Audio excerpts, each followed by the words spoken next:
Pues si miráramos desde la perspectiva de los nueve concejales que ayer votaron en contra de nuestra propuesta,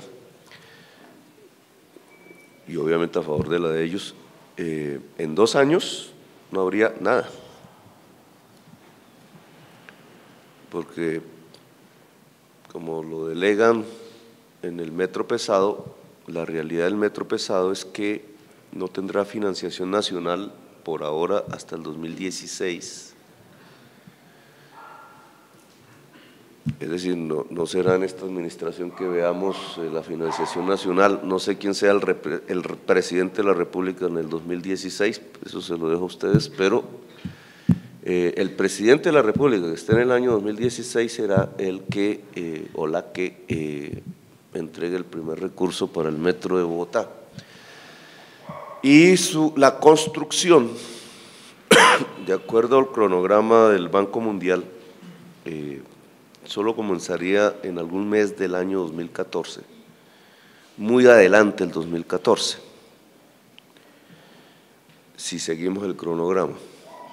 Obviamente yo no voy a endeudar la ciudad hoy para gastarme ese fruto del crédito en el finales del 2014, porque haría un detrimento patrimonial.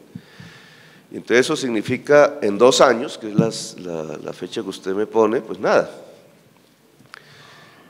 Obviamente no es lo que la administración ni piensa ni va a hacer, porque no puede dejar a la ciudad 2 años sin nada, por las circunstancias que estamos viviendo. Las circunstancias que estamos viviendo es de cada vez mayor colapso en el flujo de la movilidad. No digamos colapso, digamos cada minuto que pasa literalmente, si no se hace nada, implica más y más congestión. Se mueve como un reloj. Un reloj que viene moviéndose desde hace 6 años, así, pero que al principio pues, no nos dábamos cuenta y después cada vez es peor. Y la sensación y percepción de la gente es obviamente que se deteriora su situación frente a la movilidad. Es un reloj, cada minuto. Nosotros tenemos que actuar en función de que ese reloj se detenga, por lo menos se detenga y empiece a echar para atrás. Es decir, que la percepción ciudadana sea de mejoramiento. Hay una serie de obras pequeñas, digamos, que ayudan a tratar de detener la manecilla del reloj. Haber movido unas rutas de la Caracas hacia la NQS, haber rellenado unos huecos en la Caracas, sabiendo que esa no es la solución definitiva, pero lo llenamos, para que el bus no se tranque en la primera losa rota que encuentre y entonces tranca todos los demás buses, etc. El haber metido otros buses, que no es una solución permanente. Los buses que iban para la 26 en las Américas,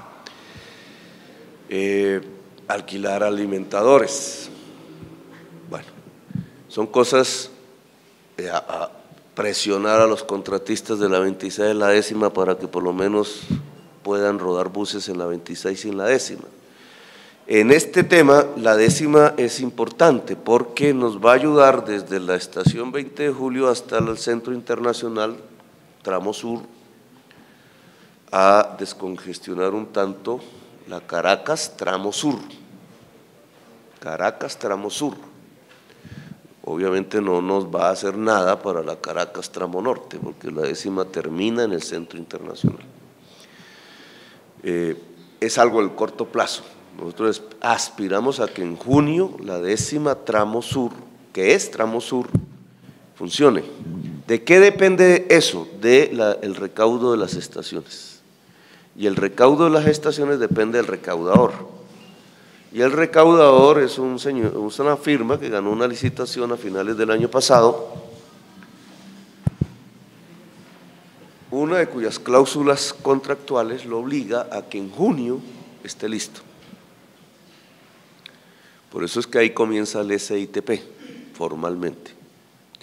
Pero solo nos va a ayudar a descargar la Caracas tramo sur, y no todo el tramo sur, desde el 20 de julio hasta el Centro Internacional. En eso estamos. La séptima ayuda a descargar la Caracas en todo el recorrido, hasta el 20 de julio.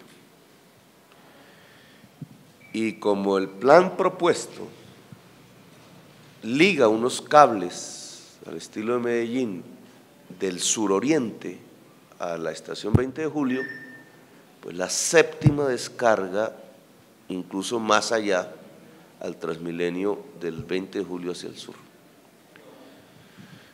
La séptima es importante, digamos, para descargar la Caracas.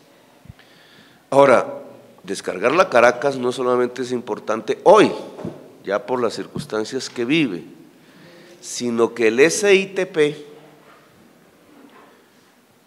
apenas empieza a funcionar en junio y paulatinamente en el tiempo, durante año y medio, ¿no? Ni siquiera durante los 2 años que usted me propone como horizonte, sino en año y medio, llevará mucha más gente a tomar bus en la Caracas, por la forma como se contrató, se ideó, etcétera. Es decir, ahí yo le dije al Consejo, eso se llama colapso, ahí sí podemos usar la palabra colapso, la Caracas no se puede solucionar con más buses. Entonces, la séptima es imprescindible para el SITP.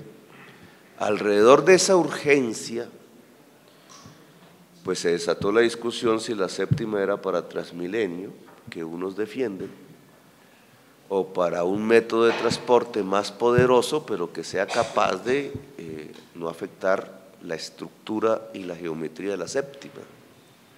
Discusión que ustedes ya presenciaron en los 2 últimos años, y que la comunidad de las localidades allí presentes determinó que no fuera Transmilenio, y que llevó al gobierno nacional actual a hablar de un corredor verde.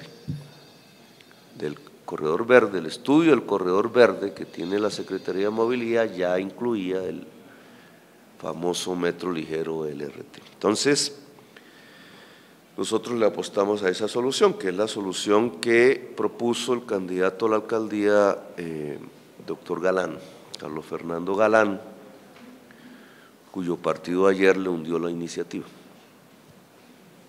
Una paradoja de la vida, pero su propio partido fue el que decidió no apoyar la iniciativa que yo recogí del candidato, que es válida y correcta.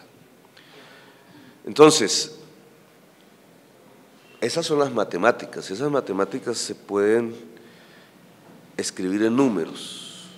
La Caracas humanamente puede soportar 30-35 mil pasajeros hora, sentido, está llevando 50.000, pero el borde oriental, por ser el centro de ubicación de actividades económicas y académicas, necesita 80.000 a 90.000 hacia el futuro pasajeros hora sentido. El metro, que va a ayudar muchísimo a resolver ese problema, solo estará construido en el borde oriental, si seguimos el cronograma, en el año 2018 a 2021. Luego, yo no le puedo decir a la gente que hoy está andando como a 7 pasajeros por metro cuadrado en la Caracas, en un bus rojo, que esa es su solución inmediata. Su solución inmediata es que yo pueda adecuar alternativamente capacidades de transporte de por lo menos 30.000 pasajeros hora sentido que evacúen una parte de la carga de la Caracas. Y la séptima es la vía paralela. La NQS lo es, pero ya también tiene su límite. La séptima es la que puede hacerlo. Así que queda un segundo paso en el Consejo. El Consejo todavía no ha tomado su decisión definitiva, así que demos ese espacio que se complementa con la entrada el lunes del plan de desarrollo, que va a decir lo mismo que estoy diciendo aquí en esa materia.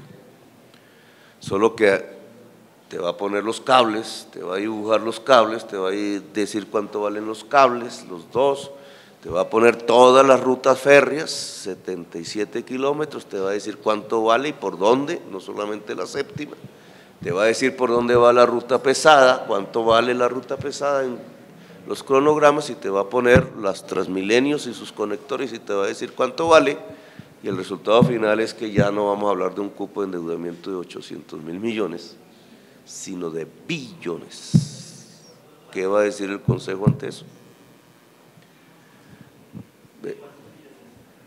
En este momento se está elaborando la cifra exacta, pero el costo total de la infraestructura de transporte que necesita la ciudad, ya no tanto la séptima, que es parte de eso, la ubicamos en 4.500 millones de dólares. 2.500 millones de dólares, que es lo que CENER dijo vale el metro pesado, metro pesado no completo, la línea de metro pesado inicial, 2.500 millones de dólares, y 2.000 millones de dólares compuestos por aproximadamente 1.500 millones de dólares de redes ferroviarias o metros ligeros, si ustedes quieren ponerle ese nombre, que es usar todos los corredores ferroviarios existentes, más la séptima, más la LO hasta la 170 subiendo a la séptima para hacer la conexión, los dos cables y 1.000 millones de dólares en Transmilenios o BRT, que es como debemos llamar eso, que es la 68, la Boyacá tiene un problema estructural, que de una vez les voy a comentar, y es que un gran tubo madre del alcantarillado pasa por el carril central. Entonces lo que está trabajando la administración es cómo llevar el Transmilenio hacia las aceras. Y eso te da 2.000 millones, ¿no? Porque la reducción en el costo unitario de Transmilenio que estamos proponiendo, por eso nos toca llevarlo a la acera. En el caso de la Boyacá, nos mueve una cantidad aproximada de 700 millones de dólares las dos troncales, las dos.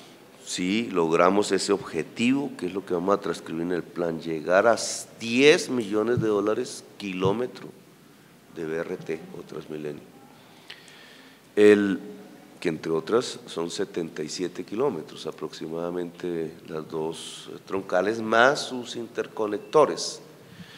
Ese plan, la red de ciclorrutas, cuesta aproximadamente 4.500 millones de dólares si fuéramos a pagar de contado. Eso es un cupo de endeudamiento. Pero parte de ese cupo de endeudamiento lo asume la nación, no el distrito. Hoy, con certeza, un 55% de la primera línea de metro pesado, la 68, la Boyacá, pero solo comenzarían a financiarlo en el 2016, entonces vuelve y juega los 2 años, y el cable. En otros COMPES, cuando se habla del tren de cercanías y cuando se habló del corredor verde, la nación dejó la intención, pero todavía no es un COMPES, dejó la intención de cofinanciar séptima. Pero digamos, eso no lo podemos suscribir en un plan de desarrollo porque es una intención. Si uno ya de los 4.500 millones de dólares quita lo que la nación se ha comprometido, sabiendo que es un flujo que comienza en el 2016, pero que será existente en el 2016, lo quita del total, pues entonces nos da una responsabilidad del distrito aproximada de unos 2.000 millones de dólares. Esos son 4 billones de pesos a la tasa de cambio. Bueno, la tasa de cambio varía, pero aproximados para la infraestructura del transporte, de 800.000 que los incluiría, no es que sea, bueno, por eso es inocuo lo que está pasando hoy en el Consejo, porque nos toca hacer la cuenta con ellos. Entonces 4 billones incluyendo los 800.000 que están discutiéndose. Ese sería el nuevo cupo de endeudamiento por 4 años. Nosotros no haríamos uso de ese cupo por el flujo como se hacen las obras, porque como buena parte de ese cupo tiene que ver con el metro pesado, pues nosotros no vamos a hacer el metro pesado ni el año entrante ni el otro, sino a finales empieza la licitación, que también tiene otro periodo, que espero a alguien no se le ocurra tumbarlo, porque ahí sí habría una catástrofe ciudadana, y que se tiene que hacer con la nación además, porque él es socio del proyecto, no es exclusivo del distrito, que nos ha llevado a la tesis de transformar Transmilenio, que es otro tema diferente, pero yo me estoy yendo ya a la rueda de prensa, para incluir a la nación en Transmilenio, ¿sí?, de una manera más decidida, porque ellos aportan pues, la mitad por lo menos de la plata. Ese flujo del metro pesado nosotros haríamos las primeras erogaciones de dinero, si nos va bien, en el año 2015, es decir, en el último año de este gobierno. Entonces, yo dejo los compromisos, dejo el proceso andando, empezaré a ver cómo hacen los huecos, del barullo, del metro, de quién será el que lo construye, pero en realidad no voy a usar los 2.000 millones y voy a gastármelos de una vez, porque eso será un flujo de ahí en adelante. Entonces, pero en el plan debe quedar consignado los flujos hasta el 2032, qué vamos a necesitar nosotros en los flujos anuales, y la decisión, que es lo más importante, y el Consejo tiene una respuesta histórica que dar, la decisión de si nos mandamos a endeudarnos en 4.500 millones de dólares para hacer un gran salto en la infraestructura del transporte de la ciudad. Si mirando la séptima hoy, comparándola con la Caracas, que es estratégica, ya nos da estos resultados, ahora pensemos qué significa la construcción de la línea Fontibón, vía Faca, desde la estación de La Sabana, el cable del suroriente hacia el 20 de julio, a hacer el Transmilenio por la Boyacá, a hacer el Transmilenio por la 68, y algo en lo que vengo insistiendo, que es la red férrea en Laló, que es lo que vincula el aeropuerto a lo que será la línea de metro pesado de la ciudad por allá en el año 2020, pero que podemos comenzar a construir ahora porque está ahí. Canta Laraca porque se están invadiendo los predios, está ahí. La línea de metro tiene 8 metros de ancho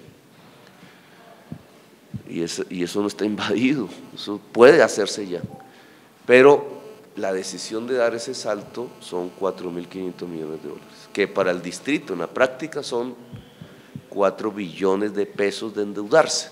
Entonces es la misma decisión como cuando uno va a comprar una casa. Como tengo un salario X, ¿qué hago? No me endeudo y entonces tendré casa dentro de 30 años y sigo viviendo como sigo viviendo, o me doy el lapo de irme a una casa propia para mis hijos, pero me toca de mi salario pagar una anualidad que serán las cuotas de la vivienda, y obviamente yo tengo que comparar entre lo que gano y el tamaño de la vivienda, la calidad de la vivienda que quiero. Pero esa es la decisión que hay que tomar hoy. Lo que está haciendo los 9 concejales es decir, no compremos la casa. ¿Qué es eso? La ciudadanía que está sufriendo la crisis del transporte y la movilidad, ¿qué dice? Usted va a seguir insistiendo en su idea del tren ligero ante el Consejo y dentro del plan de desarrollo, porque pues, según lo explica usted, la única alternativa que tiene Bogotá para el caos en que está en materia de movilidad.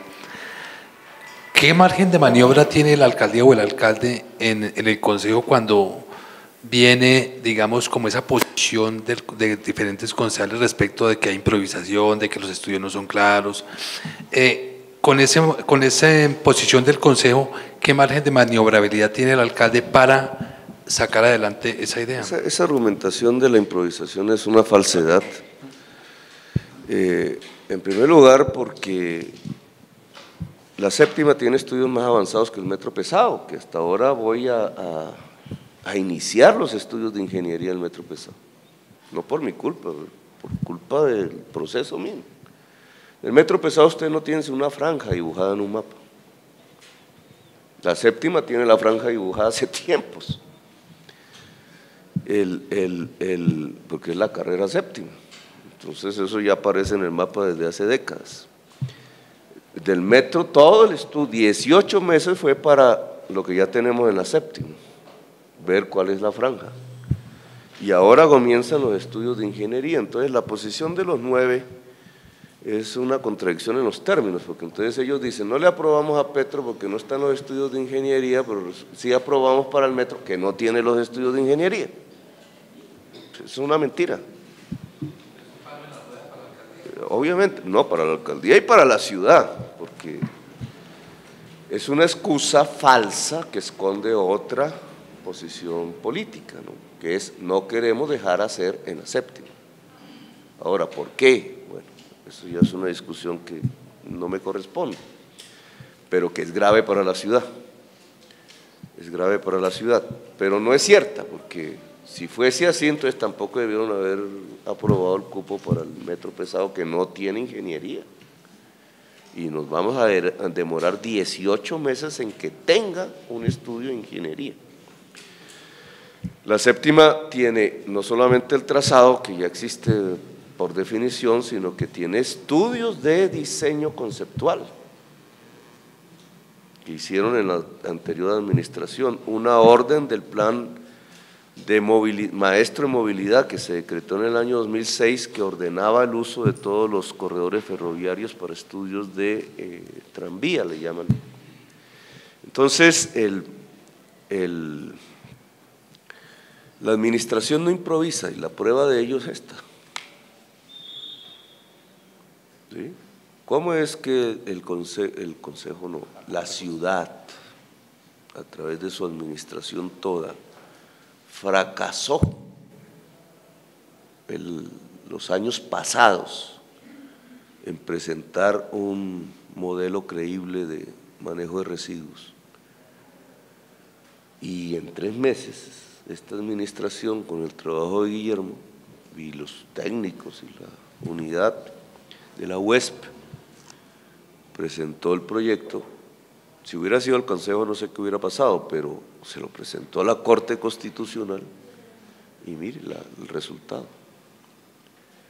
Entonces, digamos, no hay que caer en cierta forma de presentar unas voluntades políticas que simplemente se movieron por ahora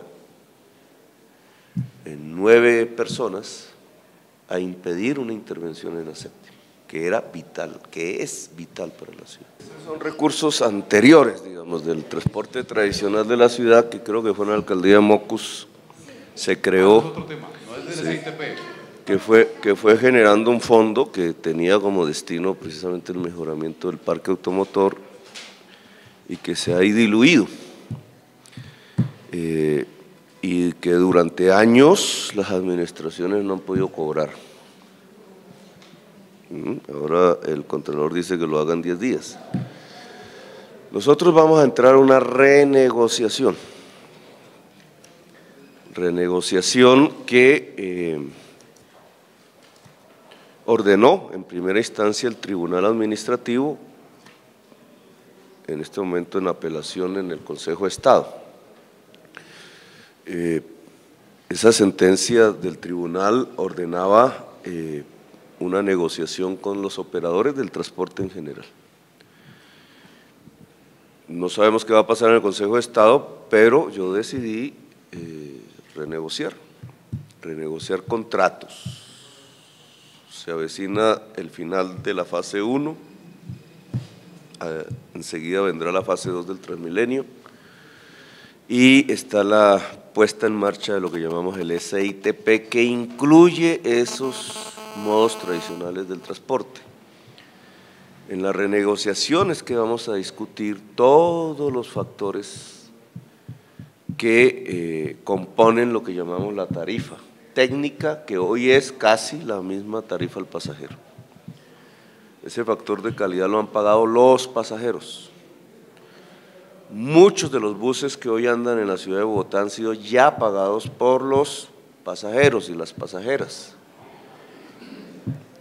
Hay una serie de fórmulas matemáticas absolutamente cuestionables, como que se aplica la depreciación que pagan los pasajeros y las pasajeras, pero la flota no se deprecia, sino que contablemente vuelve a su valor como si estuviera nueva, y entonces se paga una depreciación eterna por parte de pasajeros y pasajeras, y la fórmula matemática dice la flota siempre es nueva. Obviamente esa no es la realidad, pero ese es el efecto de las fórmulas aprobadas antes, que generan unas rentas de traslado de los pasajeros a los operadores muchísimo más grande que el factor de calidad. Para lo cual hemos invitado a la Contraloría Distrital que se siente en la mesa de la renegociación. Porque es que no es solamente eso, eso será parte, digamos, de lo que vamos a discutir, pero ese es el pelo de un gato comparado a todo el tema de la transferencia de rentas de usuarios del transporte en la ciudad hacia los operadores privados del transporte. ¿Cuáles son necesarias? ¿Cuáles son innecesarias? Son temas que van a estar en esa mesa de renegociación.